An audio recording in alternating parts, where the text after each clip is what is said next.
Welcome to the Cowboy Funk Show. My name is Junior Monk, and this is the 15th episode. Wow, I can't believe I've already gone 15 deep of the Cowboy Funk Show.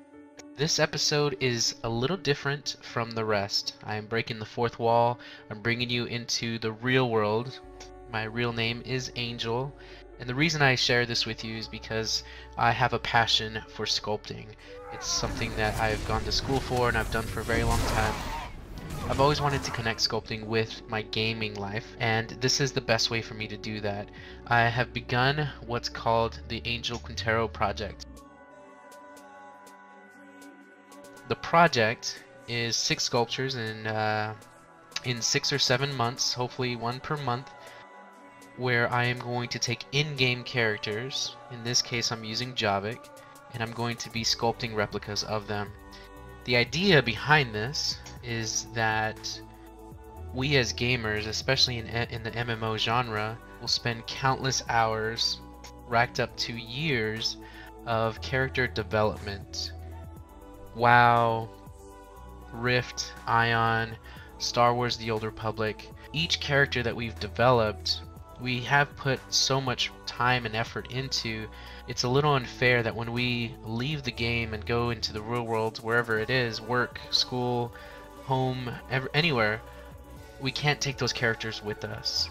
So my project is I want to be able to take your character and take your best gear, and I want to immortalize you, as I'm doing for Javik here.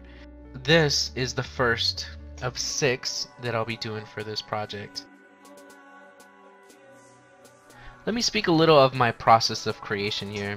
I am big on coil building. You'll see that I will get the general shape of the object I'm trying to sculpt, and then I'll add coils to that on the surface, and then I'll go from there to blend it in. I love a smooth sculpture. What I really love about Javik's character is that it's human, and human texture, human geometry is very rounded with, skin is soft, but he has this big metallic structure on his face. It takes up the nose, the mouth, around under the ears to the back of the head. And clay is built beautifully as the choice of medium when you're doing organic sculpting. When it comes to metal, clay can be a little bit fickle. It could be a little bit it could be mean, basically. And the reason is because clay wants to be smooth. The only time clay gets hard and you'll have hard edges is when it's dry.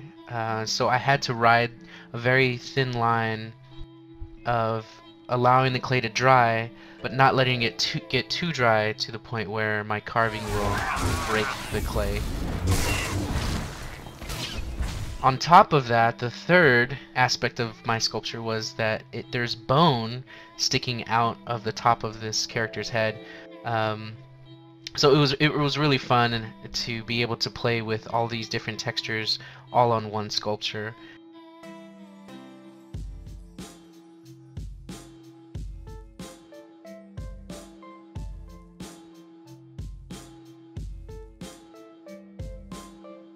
The other consideration when sculpting this first character of Javik was the scale.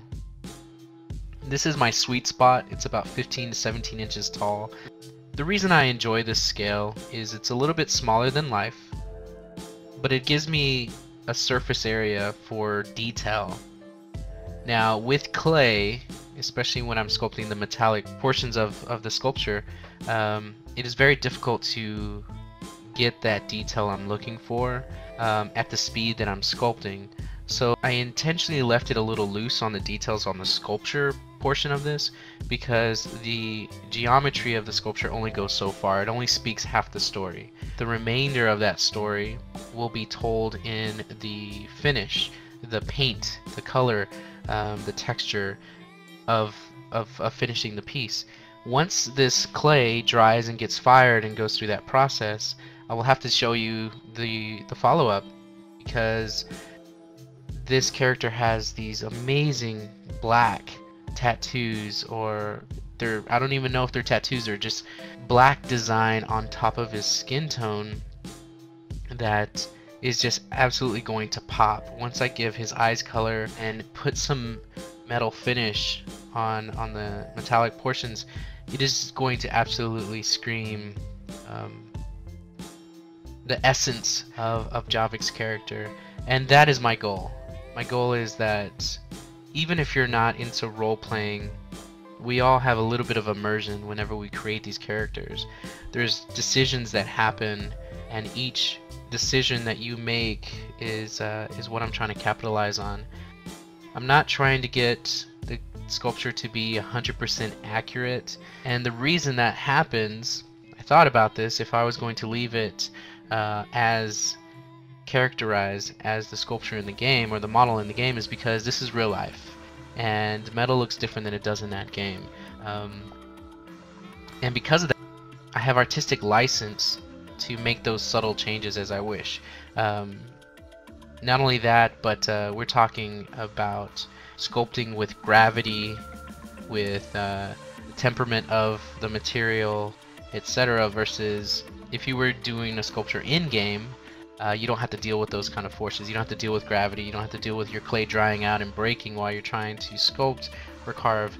But that's a good thing. That's why I love clay so much.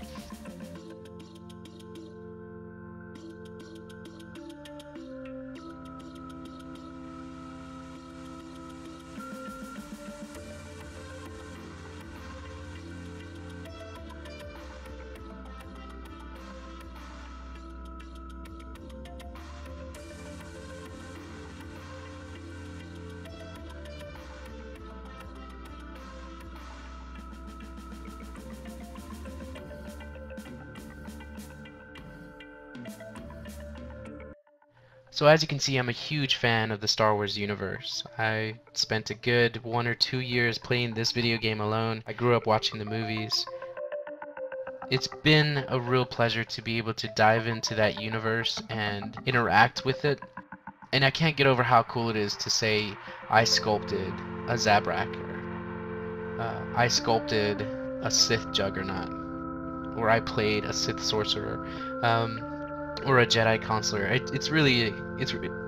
The game is fun. I'm having a blast being a part of it.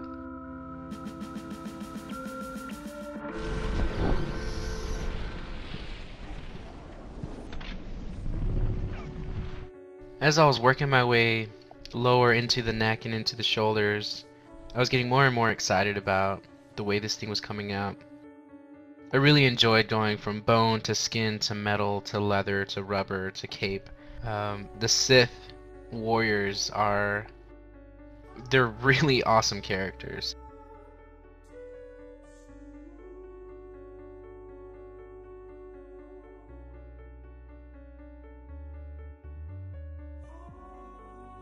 So as I'm wrapping this one up, it will dry for a couple weeks just to be sure that it's fully bone dry. In the meantime, I'll be working on character number 2.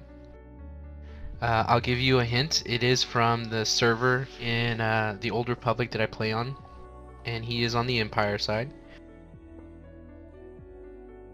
I look forward to jumping into that one. The dude that I'm doing has a crazy headpiece, and it is all metal. There's no skin at all, so that's going to be kind of fun.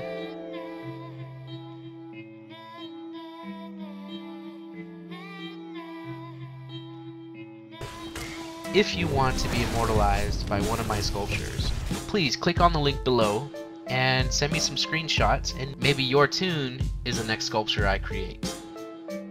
As always, I am so humbled for your subscribing and for you checking out my videos. Thank you, keep that up, and I will continue to try to deliver. Until next time, cheers.